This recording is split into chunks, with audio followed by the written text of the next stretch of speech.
Hey, everybody. It is A-Train, and this is True Crime Undercover, and this is the star of the show, Super E. What's up, A-Train? I'm doing very good. How about you? Not too bad. Can you hear the baby chicks chirping in the background? I don't hear them. No. Oh, okay. My wife and 11-year-old daughter. I hear them. Yeah, they have to have more chickens. We got enough now, especially with my neighbors' chickens, turkeys, and ducks all invading our yard. I remember when I was a kid. I mean, we lived like in the city, and a couple Easters, they had little chicks for Easter for us. I mean, yes. they lived like 3 days. It was that really was a fantastic idea. Yeah, exactly. Yeah. Have city dwelling hillbillies take care of these little animals. Don't know what they're doing. They're dead. Yeah, and exactly. Well, because that's what you have to worry about. Like right now, we have them out in the garage here in a big tub, but we have one of them heat lamps. Yes. And you put a yellow bulb in it, and it's got this heat on it. You don't want to get it too close to burn them, but it's not that far away from them. My wife is insisting I keep the light on in the garage. So they don't get scared? So they can see. Uh-huh. I go, what? They're having trouble with their book club? They're like 10 inches from the sun. I think they have plenty of room to see. Yeah, see, when I was a kid, I didn't have a heat lamp, so I just thought it'd be a good idea to put these chicks in my sister's Easy Bake Oven.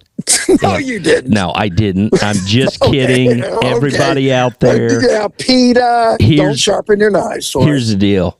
A-Train is an animal lover. Yes, and exactly. He would never, ever harm one of God's creatures. Nope. So, anyway, just a little funny. I was just kidding. Yeah, just joking around. Well, today, what I'm going to talk about is we're going to go way back in time, and back when Super E was wearing the dark blue uniform of our lovely police department, and I was patrolling the George sector. There was always all kinds of hijinks and shenanigans, and a run came out, George 82, possibility of a disturbance at this residence. And I'm like, George 82 will check and advise. When I get there, if I need help, I'll call. But I think we had been to this residence before, married couple. And so I'm cruising up there, and I'm like, yeah, I think I've been here before. So I walk up, and as I'm walking up, I could hear some arguing, muffled arguing, with some shouting, then arguing. Okay. So I knock on the door and knock, knock, knock, knock, knock, knock. And then I could hear somebody from inside the house running to the door. And when the person gets there, I see it's a female. Mm-hmm. And she's very excited. Mm-hmm. She's jumping up and down like the floor's on fire. She's barefoot, and as you go up, I could see that she was barefoot and completely naked from the waist down. She had on this tight little shirt. Okay. And nothing else. And she's jumping around, and when she opens this door, she goes, Gonzalez, I'm glad it's you. I'm glad you're here. And I recognized her, Tanya. I recognized her, but I couldn't bring my eyes up to meet her eye level because I was fixated by what was jumping up and down in front of me. She had the biggest massive amount of pubic hair I ever seen in my life. Remember, this is a long time ago, before people thought of manscaping. I can't even bother with it now, but this is before women did that. Yes. And it was like a dome over. It was like the Iron Dome protecting her private area. But it was like fluffy black pubic hair, and I was like getting hypnotized. I was like, Tanya. And she goes, come in, this son of a bitch. And so she opens the door, and I come walking in, but I'm like in a trance, pubic hair trance. And I'm walking in, and then here comes her boyfriend. His name was Jimmy. He was kind of a dick, but he was kind of a pretty good guy at the same time. Okay. And I come in and I go, "Hey, Jimmy." He goes, "Man, Gonzalez, I'm sorry they drug you out here." He goes, "Man, she's acting crazy." And then here she comes running in, jumping around like that with no pants on. And I'm like, looking down. And again, I'm like, okay, focus. And she's like, "Man, Gonzalez, quit looking at my muskrat, love." Oh, God. And listen to what I'm saying. I said, okay.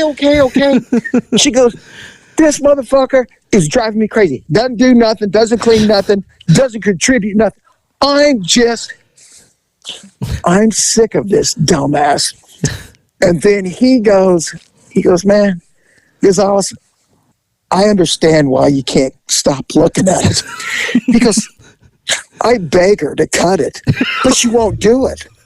He goes, I'm sick of it. It's like sticking my dick in the Sherwood Forest." And then she went from jumping around to stop, and she just gave him the stare. And what I knew was going to happen was about to happen. They proceeded to start the dozens. Yes. Explain the dozens. Okay, to our folk that didn't grow up in the hood, if you grew up in, let's say, Mount Pilot, Mayberry, Beech Grove, you wouldn't call it the dozens. You would know it as burn down. Or you're giving them the business. Beaver Cleaver is giving them the business, him and Eddie Haskell. Right. But in the hood, it was doing the dozens. And the dozens started. She goes, "What'd you say?" She goes, "Man, Gonzalez, his dick stinks so bad, it smells like he dipped the head of it in Lindbergh cheese." And he goes, "Oh, bitch. Man, that pussy's so hairy, it looks like you're giving birth to that cat from the Mod Squad." I go, "Lincoln Hayes?" He goes, "Yeah, that's the dude." And then she goes, "Oh, no." She goes, "Man, your dick's so small. On the next census, you need to check white male." And I'm like, "Damn, easy." And then he was like, "Bitch, that pussy's so hairy, it's like eating tuna out of Dan Haggerty's beard." And I was like, "Oh," and I kind of bit my knuckle and said, "Word, snap."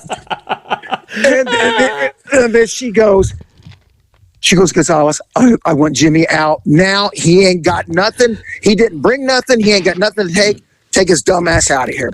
And he goes, "I'm getting my collection. I got it in my collection. It's worth money." I look at Tanya. I go, "What collection you got?" She goes, "Oh, his dumbass TV guides." He goes, "They're not dumbass. I've had them.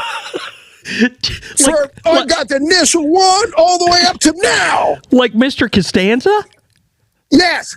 He was like George's, all TV guys. And then he goes, "I got all the Beverly Hillbillies. I got all the issues Beverly." She goes, "Oh my God, Harry." She goes, "Man, if he could, he would suck Jethro Clampett's dick." And then I said, "Well, actually, it was Jethro Bodine." And Jimmy comes walking in. He goes, "You can see what I'm dealing with?" Jethro was his nephew. Ellie Mae was his daughter. God. I was like, I go, "Am I in an alternate universe? What's going?" And so then she goes, "Jimmy, get the fuck out." I said, "Jimmy, you need a ride?" He goes, "Yeah, Gonzalez, can you take me over to my aunt's?" And I said, "Sure." So I'm driving him over to his aunt's, boom, out of the house, everything. I'm like, George 82 Patrol, taking the subject to another residence. Everything's okay. Like 10-4. I'll be 10-8. So I'm driving Jimmy over to his aunt's, and we're just laughing and talking about her. And he goes, I know it's really hairy, but I love her."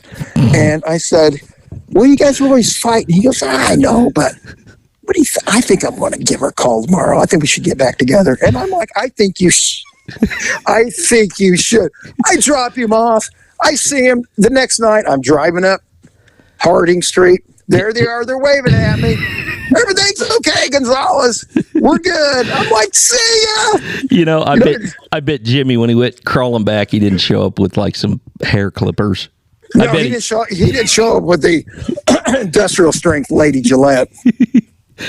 Oh my gosh. Oh my God. Okay, you know what? We're getting canceled after this one, but I don't even care. No. Yeah. And so younger listeners, Dan Haggerty played Grizzly Adams back in the that would have been the late 70s, early 80s.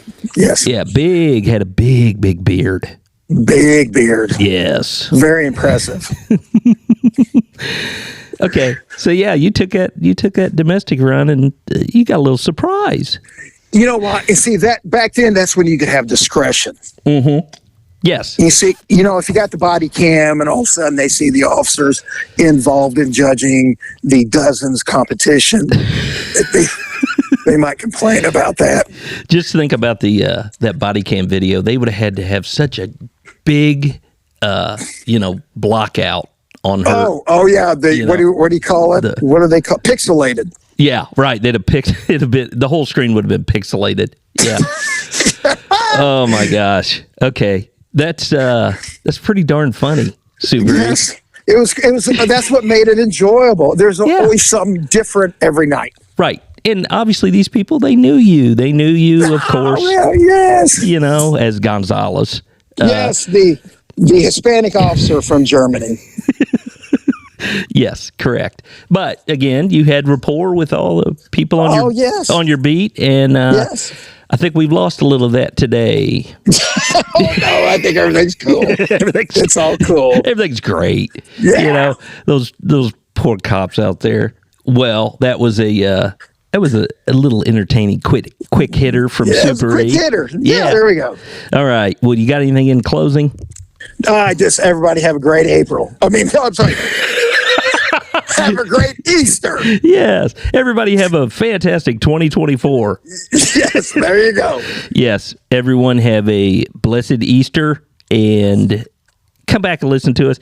This really was not appropriate for the day before Easter, this episode, but you know what? Hey, we're just giggling. That's what we're doing. We're just having a good time. Having a good time. So, all right, everybody. We'll see you later.